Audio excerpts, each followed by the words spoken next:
and still eat your cake tomorrow. I think that if you could go to the next slide, that we have to appreciate to fix and restore is always more expensive than to spoil. Spoiling takes an instant. Yeah. Those of you who are in married or relationships, you slap your spouse. I'm not recommending this. It takes a second to do that action, but I'm telling you, pay for it for the rest of your life. Yes.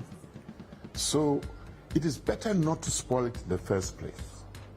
My third point is that a full-time problem like galamsey cannot be solved by part-time responses.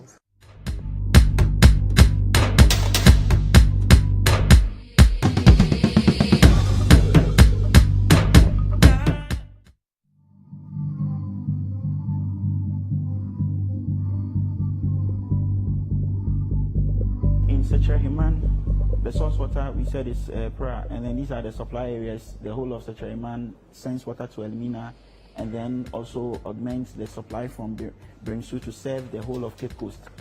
It has a production capacity of 30,000 cubic meter per day, which is 6.7 mgd, that's million gallons of water per day. But currently, because of galamsey and other issues, we only do about 47% capacity utilization. And then the losses that we incur through the production process is about 10 to 20%. There are interesting figures for the color and turbidity over a period. This is we are using the base year of 2016 to current figures. And from Sechehiman, when the turbidity is beyond 1,800 MTU, the system cannot run. Currently, alum usage on the plant has actually doubled. And then you have the treatment costs also going up there by 50%. Next slide, please. And your cost moving to, is that 93,000 Yes, per month? Coming from what figure? From about 60,000. So 60,000, you're now putting an extra of at least 30,000. That's right. For you to give us less water. What? Yes. Okay. Then in Konongo, we have a plant that has been designed to do about 19,000 cubic meter of water per day.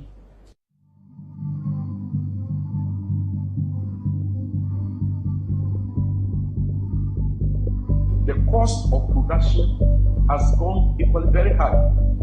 My colleague from Ghana Water Company is talking of costs, but I will just use products for us to understand. Last year, we were using 200 bags of aluminum sulfate a day.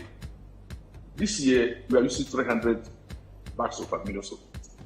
That is something at the galamsey size.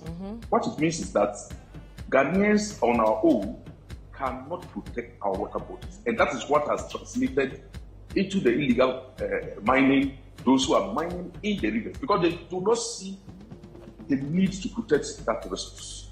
And so I think that the galamsey, yes, but there are other activities that are destroying our water. And we must expand the protection into all our water bodies. And that's why we have to call for the strengthening and resourcing of the Water Resource Commission, because they are supposed to protect the water bodies for us.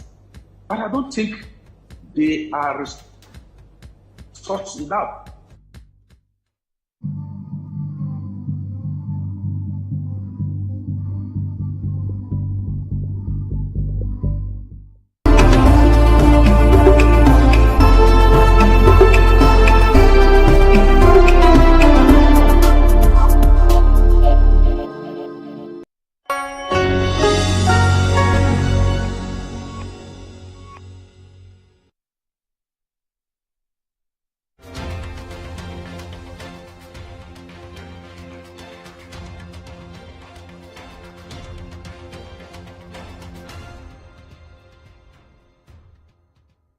Welcome to The Point of View. This is your favorite current affairs show on television here on CTTV. The Point of View, get the right guests. We ask them relevant questions on issues that matter to you.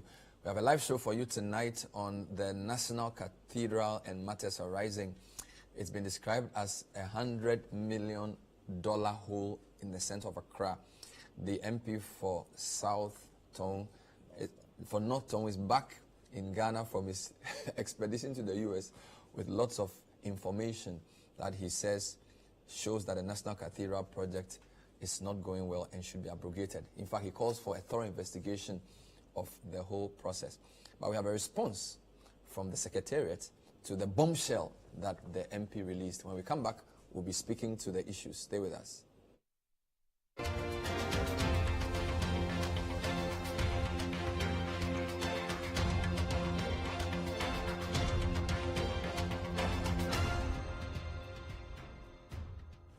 Welcome back. So the National Cathedral has been at the center of the news for a while.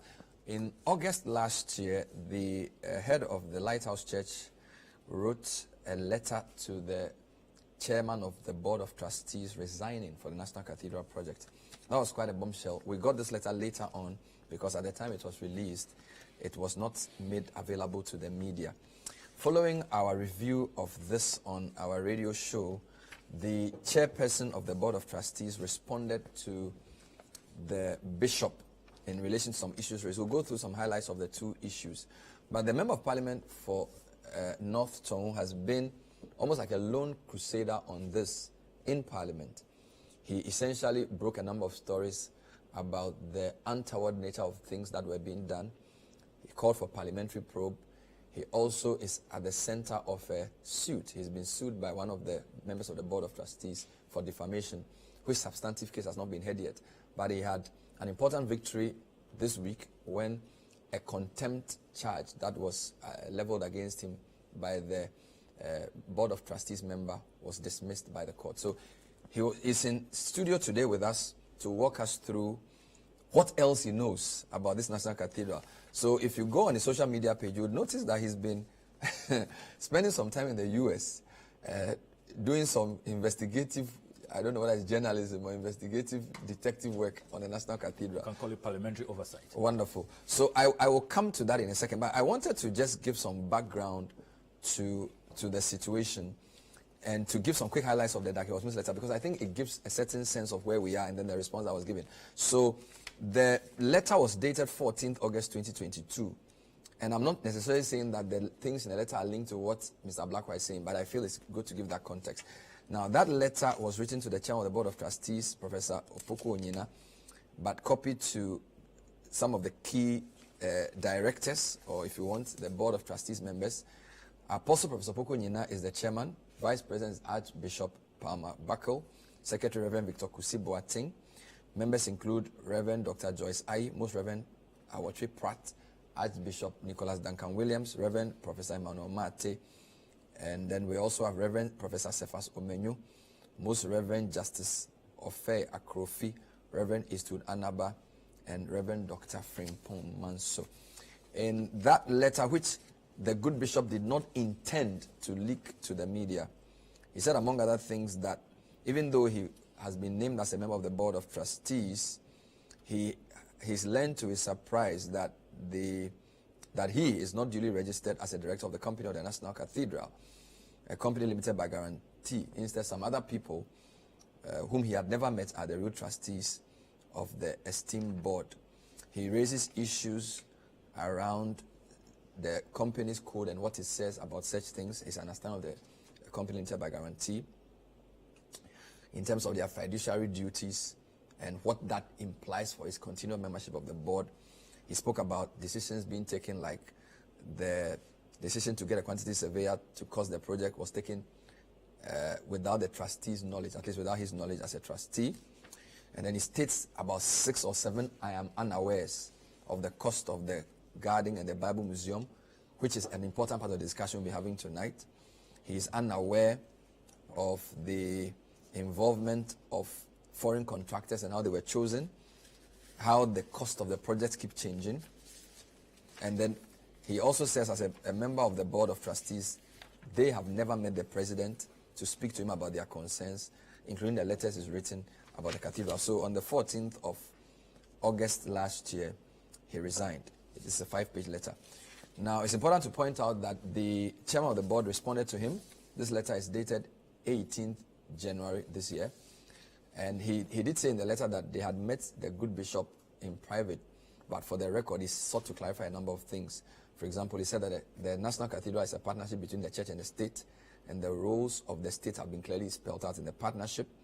He mentioned that the architect and the land, the site had already been selected by the president before the appointment of the trustees by the president, and all trustees had to be aware of this. The selection of the contractors was thorough and rigorous, according to the good apostle. He also then speaks about the costing of the project and the involvement of a technical group, including people like Tony Asari, Kwame Prempe, who is the deputy CEO of the PPA, and senior architect Miss Becky Yakbo, and a few other people. Very important point in his response. He says the integration of the Bible Museum and the Biblical Gardens in the National Cathedral project and selection of the U.S. consultant Carrie Summers for the two projects was approved by the Board of Trustees December 10, 2019. We'll come back to this point. And he concludes that one of the key strengths of the National Cathedral project is the Board of Trustees made up of some key pioneering church leaders in Ghana. And then he says they are grateful to all the members of the board, including the bishop, who has voluntarily left the trusteeship. All right, so that's the background. Now, Okudatu Ablakwa is in studio. He's been doing a number of things. I want to summarize what you've done so far so that it will be easy for us to proceed.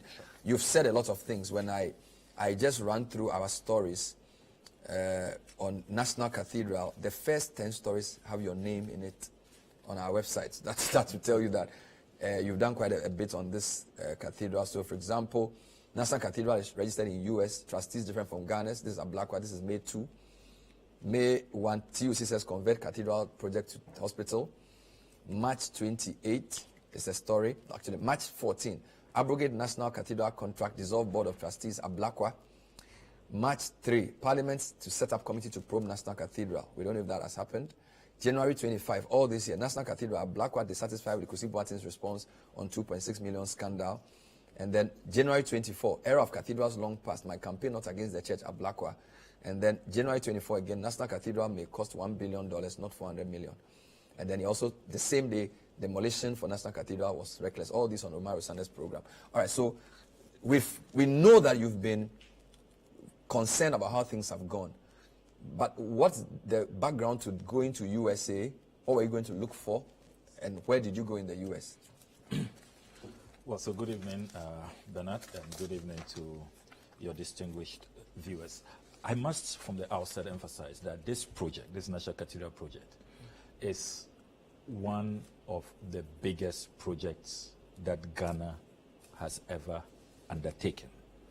If you look at the cost, and when you even consider the analysis we have done, by the time you add, because this has been quite a very expensive model, to put it diplomatically. I was going to say reckless and mindless, but let me say a very costly model where we did not look for a green field. Government decided to demolish properties. So Scholarship Secretariat demolished, the Malian Ambassador's residence demolished, the Passport Office headquarters demolished, Judicial Training Institute demolished, Judges Bungalows demolished, Comsys IT firm demolished, Waterstone Realty Estate, an apartment complex demolished. Some of these entities are in court.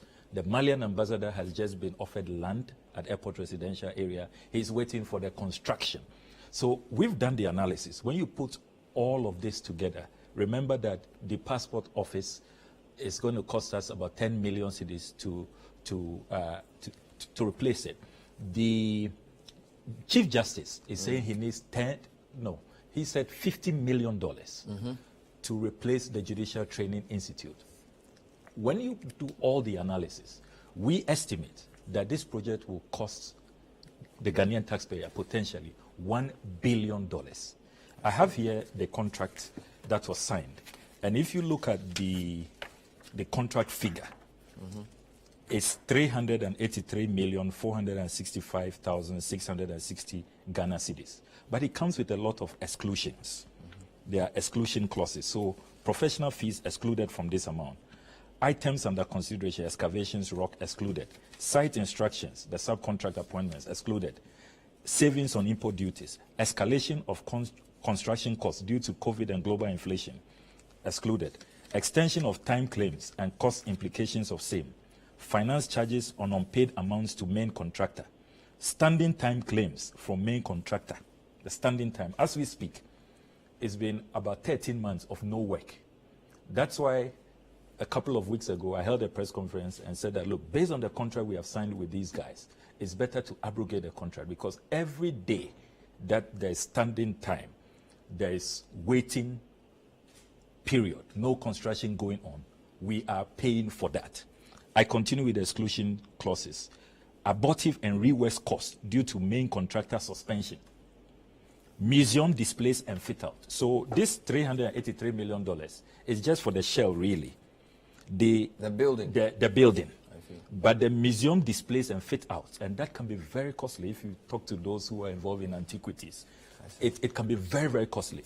So when you do the analysis and you add all of these compensation claims that are outstanding, we are talking in excess of $1 billion. There are few projects in Ghana that have cost that much. Probably apart from Ghana Gas, Akosombo cost us less than $400 million. Terminal 3, which we are all excited about, was just about $250 million. The UGMC, it's about $220 million. Rage Hospital, about $250 million. So when you put this... So the contract sum is 383 million cedis. Dollars. Dollars. Okay. So you're saying that when you add all the exclusions... You add all the exclusions. Your estimation is that it's going to be $1 billion. And the outstanding compensation. That point is made. That can be verified by different quantity surveyors. Absolutely. So let's move on. Absolutely. So I just want the people of Ghana to recognize that, look, this is a monumental project. There are few projects we have undertaken across government since 1957 that come anywhere close to the cost of this project. So all of us must be concerned, particularly in this time of economic crisis. Now, having established that, why I went to the United States of America is that I noticed that there's considerable activity going on there. From the submissions they made to us in Parliament, going through the submissions, and this, let me give a background. You recall that for the 2023 budget, after we had exposed what was going on, that they were violating Article 178 of the 1992 Constitution, diverting public funds without parliamentary approval into this project. I intercepted documents from the Finance Ministry where copious amounts of money, 25 million, then there was a 142.7 million, another 35 million. Because at the time, Parliament was not made aware that public funds would be used for the project. Exactly. The president had told the Republic that he was going to use private funds. And indeed, the Attorney General had told the Supreme Court, in Kabila's case, Kabila had gone to court that, look, this project will open the floodgates. The traditionalists will say, we want a national shrine. Muslims will say, we want a national mosque properly built by taxes, Ghanaian payers' resources. So, Supreme Court, we are a secular state, pull the brakes, step in. He didn't succeed. He didn't succeed. The Attorney General submitted that public funds will not be used. In that case? In that case. So we have seen a major deception. They were not truthful, they were not sincere.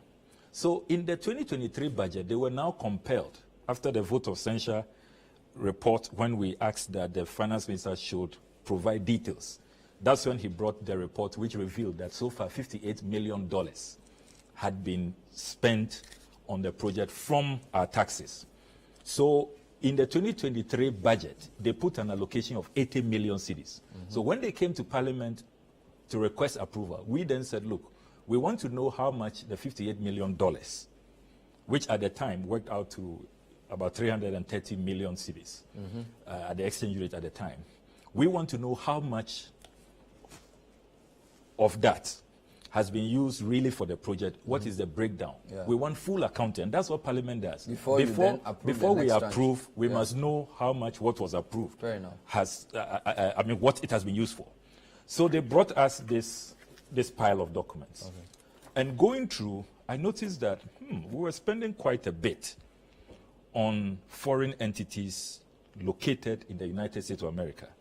You have here payment to the Nehemiah Group. 28.2 million Ghana cedis, 28,244,716.97. The Nehemiah Group, the president and CEO is a gentleman called Carrie Lee Summers. When you go on the National Cathedral of Ghana website, he is presented there as the president and CEO of the Nehemiah Group and found a consultant, for the USA. So he has been engaged as consultant for the USA. Then, still on the website of the National Cathedral of Ghana, they provide an address, 1090 Vermont Avenue, Northwest, in Washington, D.C. And they say that that is their office. And that they have operations in the United States of America. So as a diligent member of parliament who is taking keen interest in this matter, my leadership of the caucus has tasked me to look into it in a very objective and deep manner and provide advice to the caucus. I decided that I should proceed to the United States because... You're on the Foreign Affairs Committee. Yes. So did you go there solely for this, or you went to do other things in the U.S.? No, on this mission. You went purely for National Cathedral investigation. And I went to 7 states on this matter. You went to 7 states? Yes, I will just reveal 2 now because that's what I've put out. Wow. It's a series. Hey. I'm not done yet. What has so this is just part 1? It's just part 1 hey. of what I believe will be about, based on the response that has come. I was going to do 5 series, but I'll now do 7 series. We'll read the response in yes, total. So there'll be 7 series. But so you visited the first address? Yes. The address you referred to? Yes. The Washington, D.C. address. If viewers can go on the National Cathedral of Ghana website, you see the address there clearly. 1090 Vermont Avenue as the USA office. I go there and, Bernard, to my shock, the managers of the facility, and I took their complimentary card. It's always with me.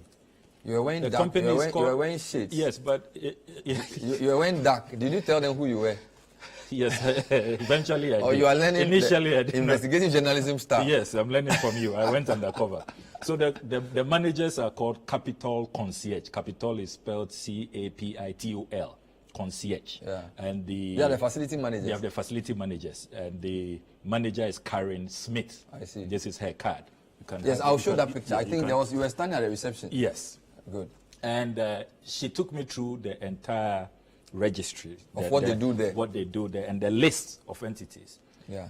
She told me ab initio that, look, I should have known that the address is problematic, that people have set out to hide a lot from you guys, because this is a 12-story apartment.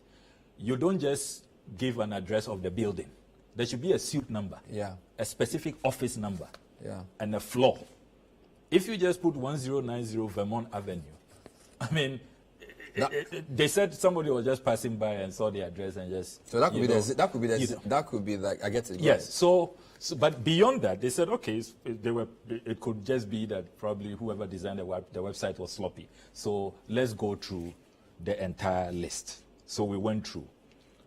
Over the last 5 years, those who have moved out, new tenants and all of that.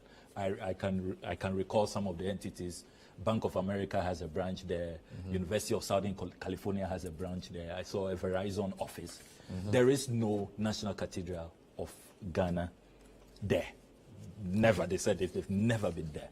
Now, I'm glad that you say you go into the statement. They are claiming there's a response to what you're saying. But I want you to make your submission first. So I established that address is really a scam. There's nobody there operating under the name National Cathedral of Ghana and Bible Museum Foundation Incorporated, which is the name they have incorporated in the United States of America. The second site visit I carried out was to Springfield, Missouri. There's a 1139S Scenic Avenue address. When you go on the National Cathedral website, where Carrie Summers is presented as the president and CEO of the Nehemiah Group, you are invited to contact him. You click, and you will see the address where he operates. And that's the address that I went to visit. We are told that's the Nehemiah Group. In Missouri? In Missouri, Springfield, Missouri.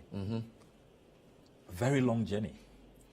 So this first address, this first place you go to is Washington, D.C.? Washington, D.C. And then you which move is to supposed to be the office. Then you go to Missouri in the Midwest? In the Midwest. To find this Carrie Summers, who's a consultant, who was referenced in the response to DAG, and also is in this response. And it's also... And it's mentioned on the website. Yes, and it's also mentioned in this parliamentary report to Parliament. Yes, where he receives... And at the time, when you do the conversion, it's $6 million. That went to the Nehemiah Group. 28.2 million Nehemiah Group and BMOA. Yes. Is it the same person? That's the Bible Museum of America. Of So there are two things. So it's yes. Nehemiah Group and BMOA is 28. Yes. We don't know if they are the same entity. We don't know yet. But you go on. I'm just saying that they are two. No, they are not. Yes. They are not the same entity. So I'm asking that because you said Sames has received 6 million. Mm-hmm. The statement says that he didn't receive 6 million. So I'm guessing that if there are two entities mentioned, maybe then it's split. But in their statement and in an earlier statement, they said that he was coordinating all of that. So he was in charge. Kari Sames is the man who is leading that whole coordination, as they But call total consultancy payment 61.7 million. Trainings of staff by PA executive 7,000. Architectural designs 33.5 million cedis. Nehemiah Group and BMOA 28. That architectural design of 33 million cedis is just for the variation. Not the original design. Not the total design. The variation, that's the restaurant. I see. Yes, when David Ajayi designed the earlier concept, he left out a restaurant. So they asked him to add a biblical restaurant. And will you believe? You are saying you are sure that this architectural design is for the David, so far, do you know how much has been paid to David Ajayi? More than $20 million. It's all there when you go through. There are many pages. Okay. Just go So through. you go on. The 33 million cedis is just for the variation for a restaurant, to add a restaurant. Can you believe that? So back to Springfield, So Missouri. you go to Springfield, Missouri to look for the Nehemiah Group. As we are told on the National Cathedral website and in these documents to Parliament. And to my utter shock, Ben, what I see is some ramshackled warehouse, really looking dilapidated, quite shaky. And I see an inscription, Churchill Coffee Company, Wholesale Division. Okay. There is no mention of the Nehemiah Group, no citing of that at all. This thing you're saying yes, here. That's it. Churchill College of Churchill Coffee Company, Wholesale Division. Right. And they say their working hours is 6 a.m. to 2 p.m. I got there at 4:13 p.m. All right. And so they are probably closed. Yeah, but as I was taking pictures and gathering evidence that I've really been there, Kari Sames so there he is. There he is. Yeah, he steps out, and that's him. You see the picture. That's on the Cathedral. But you don't. Website. So he obviously has an office there. Yes. But the office is not Nehemiah Group. Yes. But it's obviously his office. Yes. It's yeah. So what's your problem? So why can't you tell us the truth? Be transparent. What do you mean? Is this Nehemiah Group? But if I have an office at Tesano where I also do consulting, this is my office, right? So you're saying that you need to see the Nehemiah Group signboard there. Yes, that's what you have told us. And you have. But did you enter the building? You have produced a website. But did you enter the building? You have produced a website. Even the pictures that you have produced, the presentation you have made. It is very, very. So you were expecting to see a signboard of the Nehemiah Group. Exactly. So even though you confirm that this guy works here or lives here or whatever, your problem is that there's no sign of the Nehemiah Group there.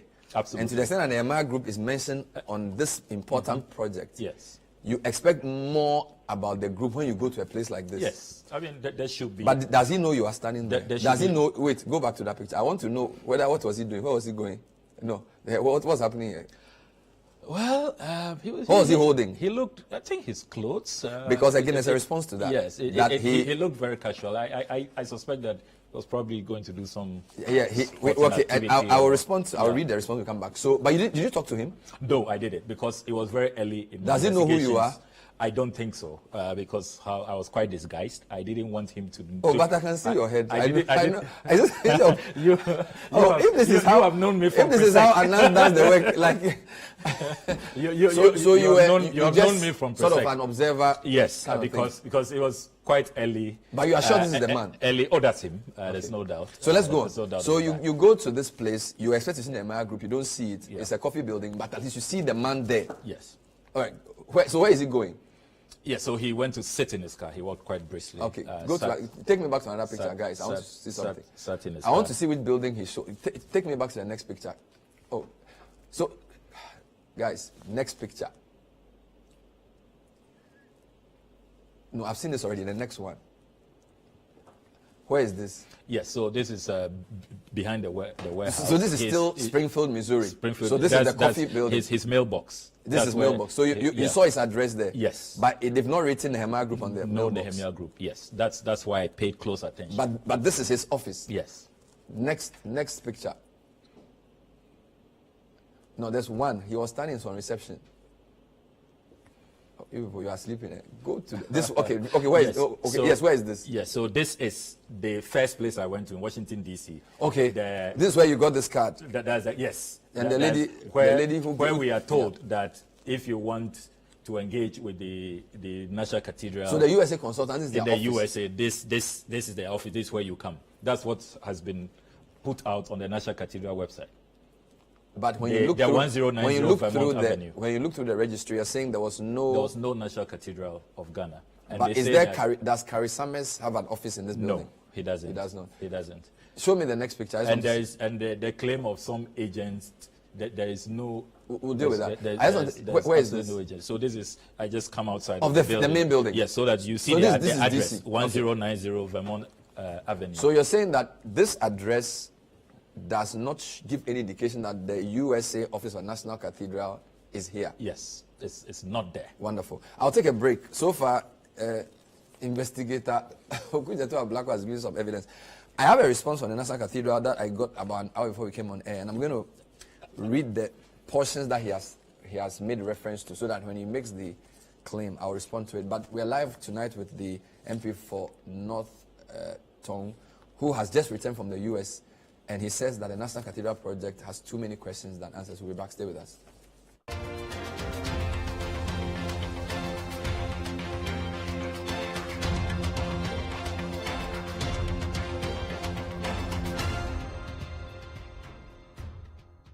Pepsodent introduces charcoal and lemon essence.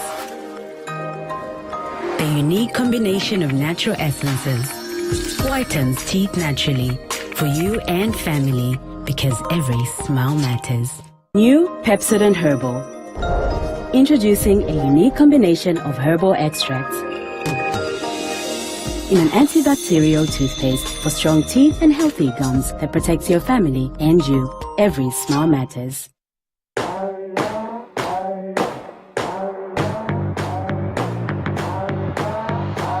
Africanacity is using plastic waste to provide affordable homes.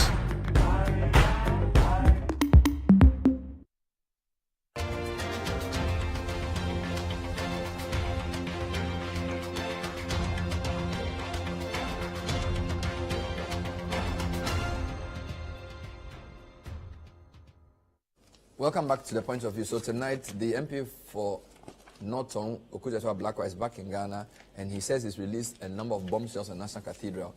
Now, the Secretariat has released a statement, and I'm going to read it. It's dated May 2, but we got it about an hour and a half ago.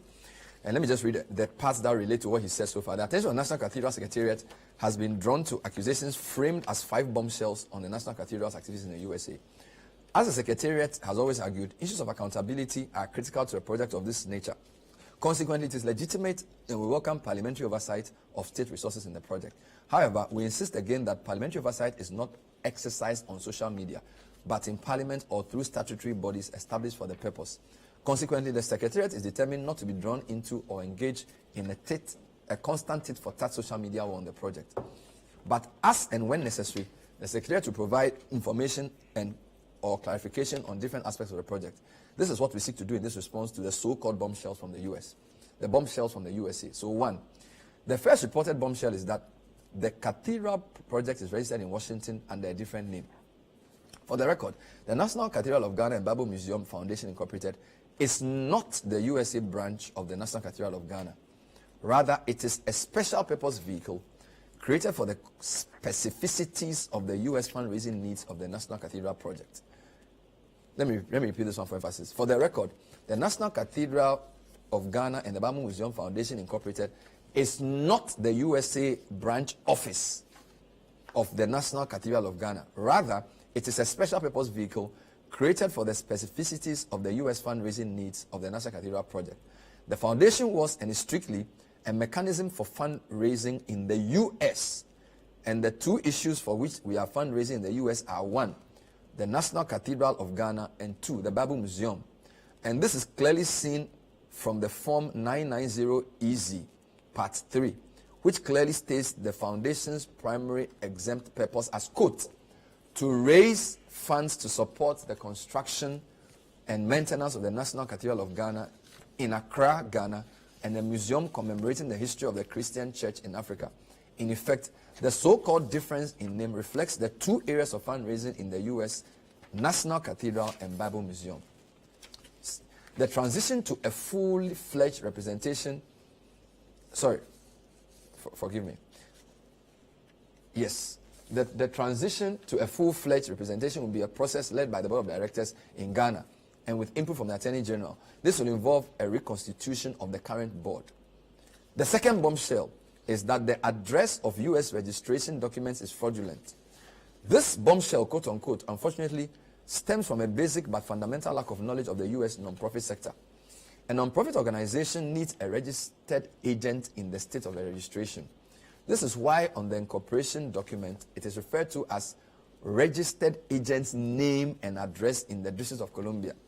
This DC address is a, quote, holding address, unquote, which receives notices from the regulatory authorities and forwards them to the nonprofit. In the case of the National Cathedral, this holding address receives notices and forwards them to our attorney, who incorporated the foundation and whose name and address is NR7 of the incorporation document. See attached. Rather than being fraudulent, this process is used by thousands of nonprofits and businesses. Next, 6.6. The next bombshell is the no member or clergyman on the Ghana Board of Trustees is listed in the U.S. incorporation documents. Now, you haven't said this here, but I think you are going to say, so let me read the response. Yeah, sure. To recap for emphasis, the National Cathedral's U.S. tax-exempt 501c3 foundation, the National Cathedral of Ghana and Bible Museum Incorporated, is a special purpose vehicle set up primarily for fundraising. The current board is an interim board set up by the Secretariat and our U.S. consultants for registration purposes. A full U.S. board will be constituted later by the board in Ghana to align with the January 6, 2022 opinion of the AG on the legal status of the National Cathedral project. And this fully constituted board may include clergy. This is a decision of the Ghana board. Let's wait. So I think that the first point they make is about the two entities, and they are saying that they are two distinct entities for now.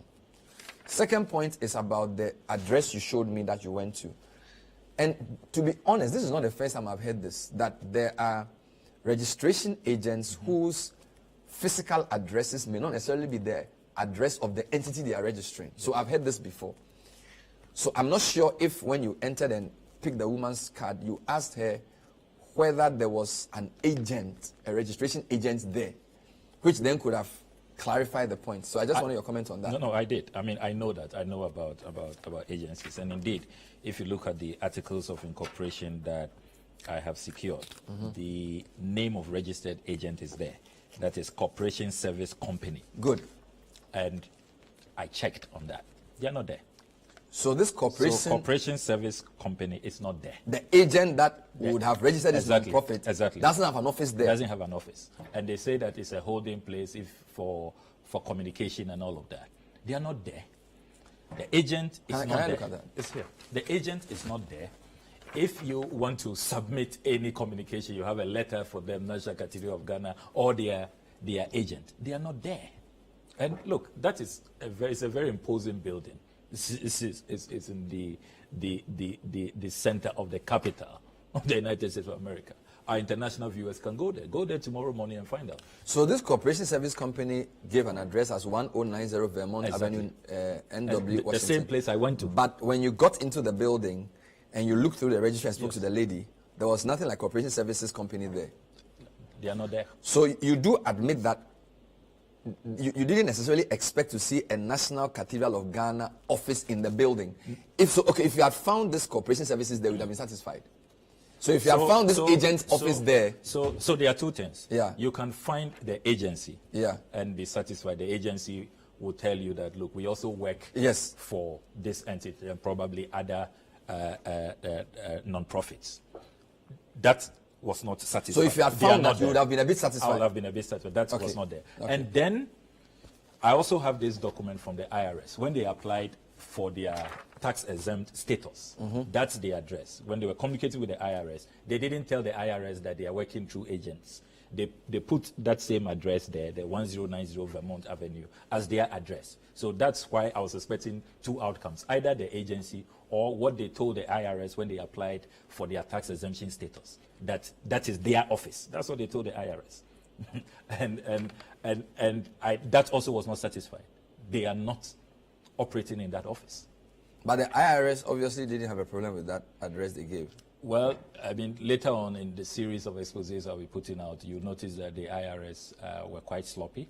There are a number of things that will be exposed. And this is the U.S. IRS, by the way. Yes. All right, let's move on. So you've made a couple of points. The point. And let me respond to this Yes. issue about the directors. Those three. Yeah, you hadn't, because you hadn't even Yes. raised the point here. Yes. So what was your concern about having three directors unknown to us here? So my concern stems from the same track record that they have exhibited in Ghana. You remember that I revealed in this country that the Reverend Mensa Otabil had long walked out of the National Cathedral, and yet they had misrepresented his membership. They kept his name, his effigy on their website, and they were giving themselves credibility using Otabil's, the revered and venerable Otabil's name. After that publication, they Nicodemously, you recall, took out Reverend Otabil's name. Secondly, I also revealed, if you recall, that Bishop Dakeward Mills had not been included in the Articles of Incorporation.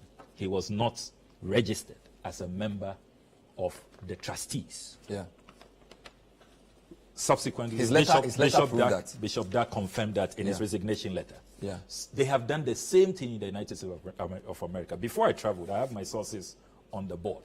All right. The Board of Trustees had always thought that they were in charge. That was a branch, and they had oversight. They have even traveled there a number of times to hold fundraising events, and that's what they were told.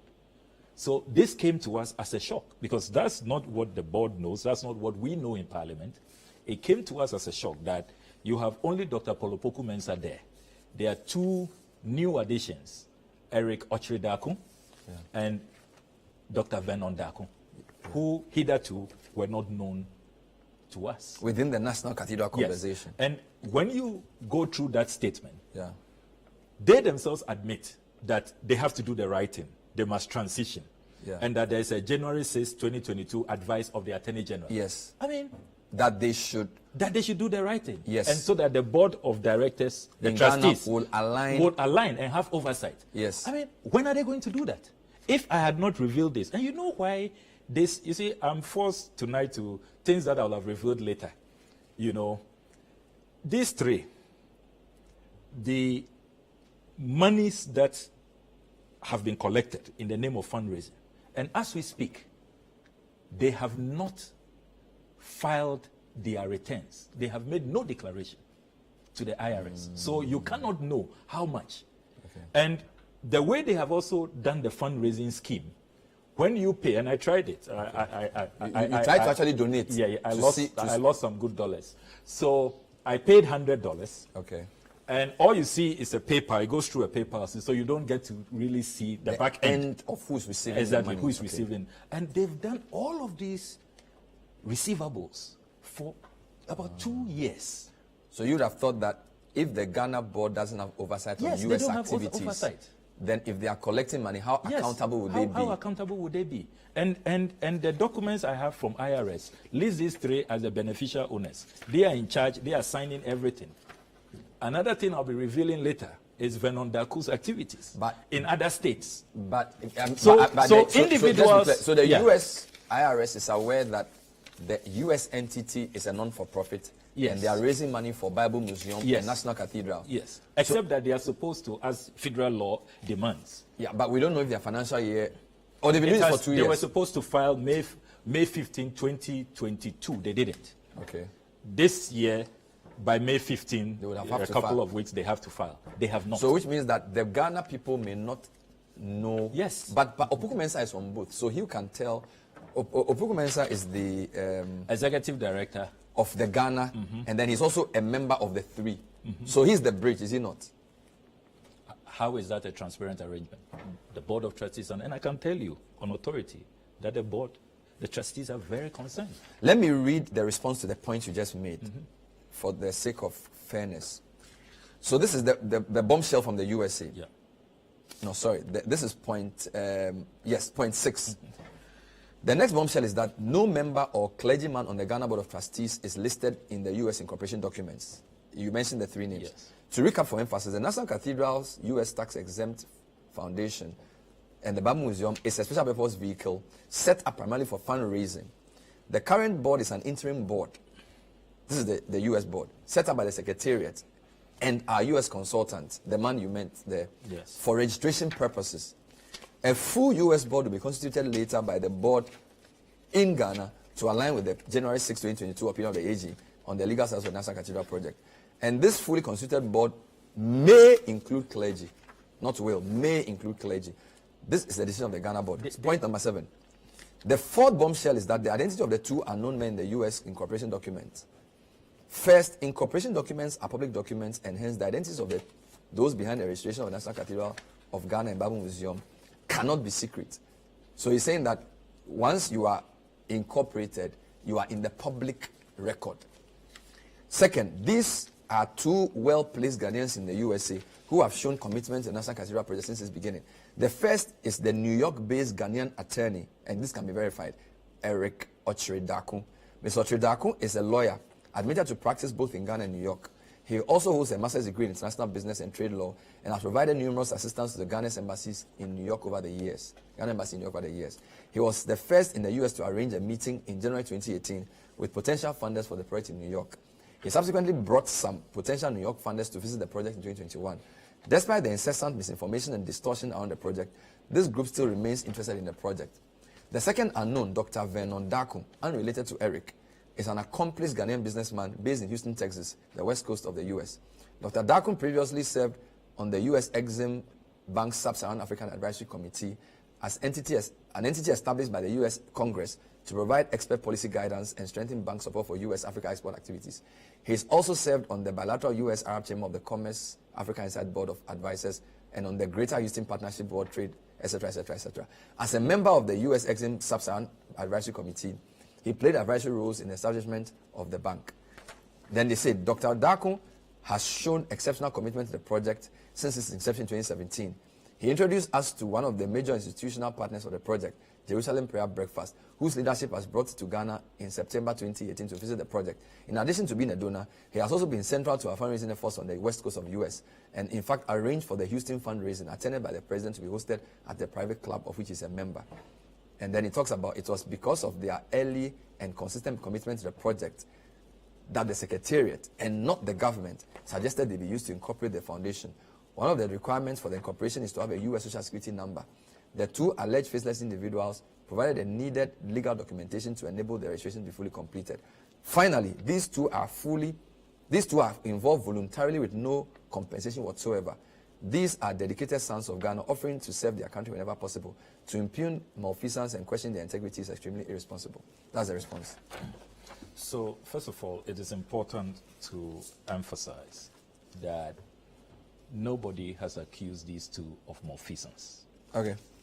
I have stated that from the articles of incorporation secured, and let's be clear, the statement creates the impression as though anybody can just go online and you will have that information. It is not accurate. You have to apply for that information under the Freedom of Information Act. And that is what I did. And you pay for it. And sometimes to even go through it can be quite technical. You have to engage a lawyer. And that's what I did. I have the government of the District of Columbia, Department of Licensing and Consumer Protection, Corporation Division, the certificate. This is to certify that the attached is a true and correct copy of the documents for this entity, as shown by the records, National Cathedral of Ghana and Bible Museum Foundation Incorporated, in testimony whereof I have hereunto set my hand and caused the seal of this office to be affixed as of So March you filed 27, for this 7-11, signed by Rebecca Janovich, So you Deputy filed for this in Superintendent the of US? Corporation. I filed for it. Go on. So it's not public information, and they have never put this information out. They didn't tell Parliament. I had to file for it and get it. Number 3, it is important to emphasize that when you go through the 2-year reports for domestic and foreign filing entity, a copy of which I have here, these 3 were described clearly as governors, or what we will call here directors Yes. of the board. Yeah. The 3 names, name of governors and authorized persons, Dr. Polopoku Mensah, Eric Ochudako, Dr. Vernon Dako. Yeah. At no point did they say that it is interim. There's no indication here from all the documents I've received from official sources that show that this was some Interim stopgap arrangement. measure, some interim arrangement. So look, So the statement is now the lack clarifying of that it is. sincerity, the lack of transparency, and you yourself admit in your statement that since January 6, 2022, the Attorney General has advised you to realign, to transition, to do the right thing. It's been more than a year. Yeah. Let's take a short break. When we come back, you have a few more things to say in the point, and we have a response. This is still the point of view. Our MP says he has more bullets to release, but he only released a few here because the rest he released on Thursday. So we'll see how that pans out. Stay with us.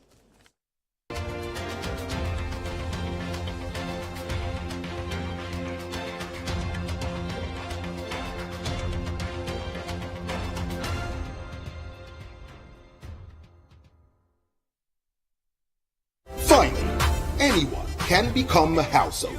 Oh, wow. Yeah. You Go Flip, a real estate gaming platform that allows you to play and stand a chance of winning a house or cash or consolidated prizes, such as savings towards a house. Simple and easy to play. Visit www.yougoflip.com. Buy a ticket to enter the game. Wait for the end of the game to enjoy the win. Anyone can win. Flip it or own it. You Go Flip. This advertisement has been vetted and approved by the Gaming Commission of Ghana. Play responsibly, not for persons below 18 years, and gaming can be addictive.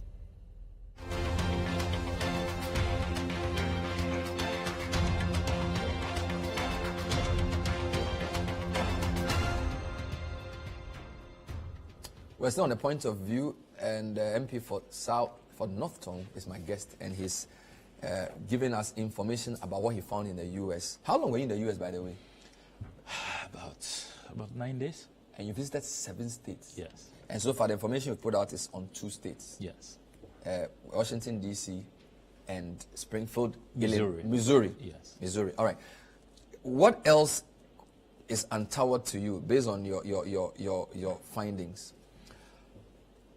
Dr. Polopoku Mensah sharing the same address with Carrie Summers. For the purpose of the U.S. Very, very troubling. Yes. Why? All the documents that have gone through. Why is it troubling? I mean, But he's a consultant for the project in the U.S. No, you don't share the same address. When I engage you as a consultant, come and help me do a project, suddenly. But we don't know if Polopoku Mensah has a U.S. address. So is it like he lives in Ghana? So again, I checked. There were lawyers in my team. I mean, lawyers who practice in Washington D.C. Yeah. They say that in Washington D.C. you don't have to be resident. So he could have used You his could have even Ghana used a Ghana address. address. It's allowed because you have an agent who is registering for you anyway, and that's all they need. So how long has he known Carrie Summers? How long have they been sharing this personal address? And then Carrie Summers is paid. I insist that if you look at their own doc, and you see they always do this. It's just like the JNS matter, and I don't want to delve into it because it may be subject. It's in court, yes. Yes. I mean, you come and tell us that the Nehemiah Group and BMOA have received 28.2 million Ghana cedis. Now you are telling us that it's far less than $1 million, and you don't want to even tell us. Yeah, but the it's amount. because Nehemiah Group is Karisames, but we don't know who Bible. Or is he the same guy? He's Bible, the same guy. He's the same guy. They say he's coordinating. So he, no, I'm saying that is BMOA the same as Nehemiah Group? it's a different entity. And I'll, So my point is that if they are paying you are, them, you are, if you they are forcing a lot I'm out of me I'm ahead saying of that my this is exposés, from but on the record. Yeah. You are paying two entities Yes. 26 million. Yeah, 28. Which 2 you, million. which you translate based on exchange rate to 6 million. Yeah, at the time. Now the response is that Karisames was paid less than $1 million for his services. Let me read it. Yes. For the record, Karisames was appointed as a consultant by the board of directors on December 10, 2019 to coordinate the work of the museum and to develop into a world-class museum, integrate economic engines into the International Cathedral project, coordinate the business development aspects of the project, and facilitate the project's international institutional partnership development activities. The total fees paid for his consultancy service is less than $1 million. There's no evidence to that effect. Even this claim of some appointment, I have spoken to key members on the board who dispute that. On the Ghana side. Karisames had yes, on the Ghana Yeah, side. but that statement is in the Opoko Karisam, Nyina yes, response. yes. Karisames had initially been presented as a fundraiser, somebody who will raise funds. And what the board of trustees expected was that when he raises the funds, he will be given a commission. That's what happens in the industry. He will But when you read Opoko Opoko Nyina, to be fair, Opoko Nyina's January 18 letter, it says the integration of the Bible. Opoko Onyina. So this is the press release I read at the beginning of the show. Okay. In response to Dagi Osman's registration. Okay. So let me just. So it says the integration of the Bible Museum and Biblical Gardens into the National Cathedral project and the selection of the U.S. consultant Karisames for the two projects was approved by the Board of Trustees on December 10, 2019. So I'm saying that this point that Opoku Mensah makes in yesterday's letter is the same as Professor Opoko Nyina makes in his January letter. So I see some consistency there. Again, Opoku Mensah says that the use of Karisames' address for his registration is just that, for the purpose of incorporating the National Cathedral of Ghana and Bible Museum. So it's not an attempt to hide anything based on what he's saying. No, it's I dispute that. If you read that carefully, he mentions an entirely different entity, different from the National Cathedral of Ghana and Bible Museum Foundation Incorporated. You read it carefully. The one I read earlier. Yes, he mentions a different entity. He talks about some Africa museum. He introduces Africa in the response. Yeah. The use of his address for my registration is just that, for the purpose of incorporating the National Cathedral of Ghana and the Bible Museum of Africa Foundation. Yeah, that's a different entity from what we are discussing. Have they registered something else?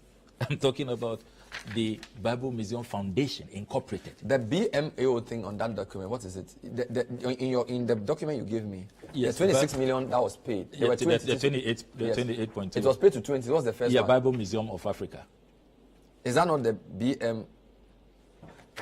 What I have here, the articles of incorporation I have here, and the filing reports I have here, is about the National Cathedral of Ghana and Bible Museum Foundation Incorporated. I get you. So there's a different entity there. He has to clarify that. Yes, so he must clarify that. Why is he sharing the same address with Karisames? And you see, this payment to Karisames, we are still not convinced that Karisames deserves even a peswa of Ghanaian taxes.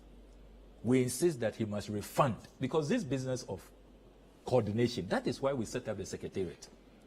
And that is why the taxpayer is forced to take care of the secretariat in Ghana. Why are you outsourcing your responsibilities and your functions and bringing in Karisames to do coordination? Let's close down the secretariat. Do we have copies of the contract that they gave him? Again, that is to know how much he'll be, like in terms of what percentage of the amount he raised you'll be giving to him. Brilliant question. We don't there have are that. only two, when you go through all of the contracts that have been awarded so far, I don't know if some are hidden. There are two transactions that there is no supporting document. The JNS 2.6 million and then this payment to Karisames or his Nehemiah Group. No supporting document, no contract. They should let us see a contract. Let's know what the terms of the contract. And look, you are using public funds. You must be specific. What is this less than $1 million? Why can't they tell us the exact amount? And why is it that what they told Parliament is not less than $1 million? So they are always fudging the issues. I mean, you always have to like squeezing water out of stone. But do you appreciate the fact that he's responded in 4 pages to your first round of exposés? Yes, and you say you have how many more exposés it's to welcome. Based on this response, I've increased it to 7, so 6 more. But when you are done, do you intend to then use this to kickstart a parliamentary process? He seems to have created a lot of problems for Vernon Dako and Eric Ochodako. Based on what he said, yes. But now he's telling us that they were the ringleaders who did the registration, and there's a lot about that. And you are claiming that you've not seen them file their returns, and so the amounts raised, you don't know how much has been raised. Exactly. Yet. But my question to you is, when you are done with the exposés, since you have parliamentary oversight, do you intend to use the evidence, quote unquote, to initiate some sort of action in Parliament? I'm grateful for this question, because right there in their response, they say that parliamentary oversight is not done on social media, as if I only speak on social media. As we speak, I have filed a motion admitted by the Right Honourable Speaker Bagdin that the House should hold a bipartisan parliamentary inquiry into this National Cathedral scandal. It's been admitted. Maybe they feel I'm preempting that. And in Parliament, debates. Look, how many times have I even showed the world's most expensive hole? That place that looks like a... So you are doing Galamsey Parliament site. as well, so it's not only social media. Yeah, so you see all these offensive... So on Thursday, you release part 2? Yes, part 2 will be out tomorrow. And wow. They've sent the same attitude, the same mindset, the same lack of transparency, underhand dealings, members of the Ghana Board of Trustees to the United members States of the Ghana of Board of America. Trustees who are angry? Yes, very angry. Very, very angry. And are they giving information? I expect some resignations. Are they the ones giving you some No. I mean, why should they? Look, you'll be surprised at the number of times that they have called for further... To check whether what you are saying is true. So they've asked you to prove to them. This thing, is it really true? We are reading something... So they are interested in what you are doing? Yes. Have they told you to stop? They say you should slow down because of apostolic oversight. Okuteto Ablakwa is the MP for Norton. He's been on the show releasing part of what he said he found in the US. Thank you for watching. My name is Ben Avle. We'll be with you next time. Hopefully, when he does part 2 and 3, we'll bring him maybe on radio next time. We'll see you till next time. Bye-bye.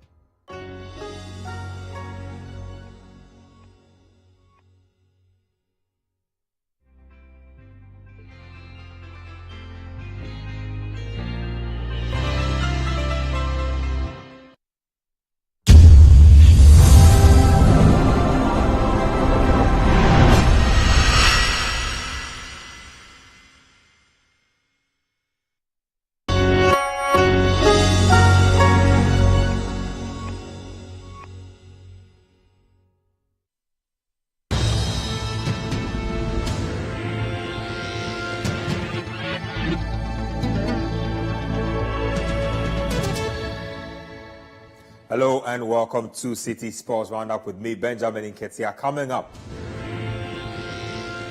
Bechem United target Bet Power Premier League trophy as season draws to a close.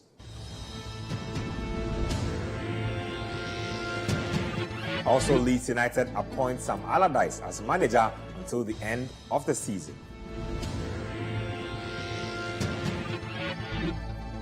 And Cristiano Ronaldo becomes the world's highest paid athlete after move to Al Nassr.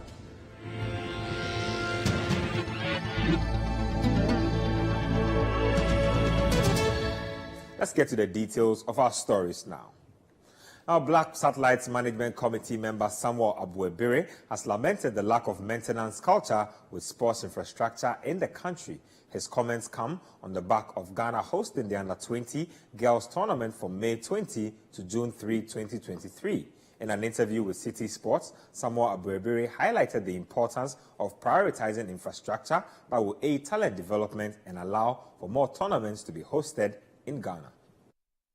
First of all, what we need or what we can do to polish them is to have good pitches. What our problem or our challenge is, our pitches are not good, and the one being constructed now are also not standard size. So that's what is giving a lot of problem. But I think gradually there are pitches springing up now, but our culture of maintenance, maintaining the pitch has become a problem. So I think we are on course gradually. We cannot just, Rome was not built a day. So I think gradually we'll get there. Where we want to get to, we'll get there.